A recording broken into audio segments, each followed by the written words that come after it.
Alderman Michael Rodriguez represents Chicago's 22nd Ward, including the Little Village neighborhood. 26th Street is an important thoroughfare here, with stores and merchants that attract immigrants from across the region. 26th Street is known as the capital of the Mexican Midwest.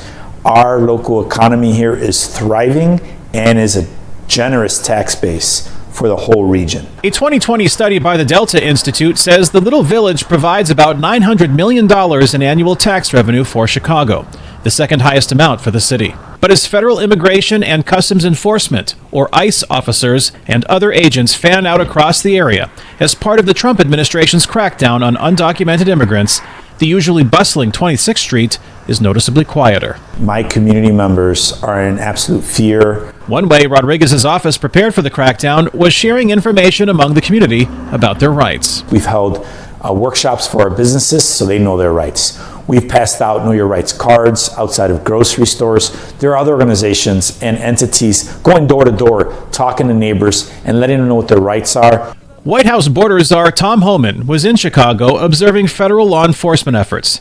In an interview at the White House on Wednesday, Homan explained to VOA that law-abiding immigrants in the country legally are not the focus of the crackdown. Right now we're concentrating on public safety threats and national security threats.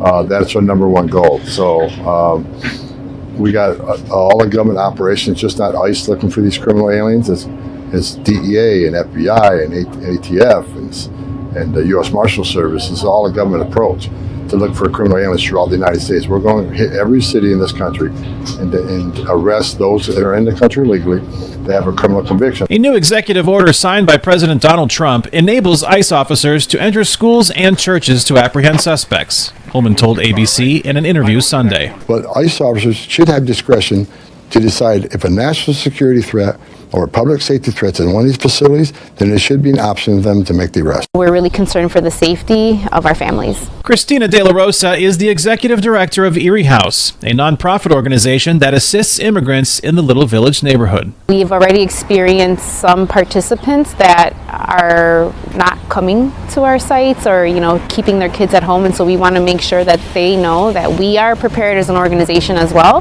De La Rosa says her organization has moved some services online for those reluctant to visit offices directly. On Wednesday, Chicago Police Superintendent Larry Snelling said at least 100 people were arrested in the latest immigration enforcement actions across the city. Kane Farabaugh, VOA News, Chicago.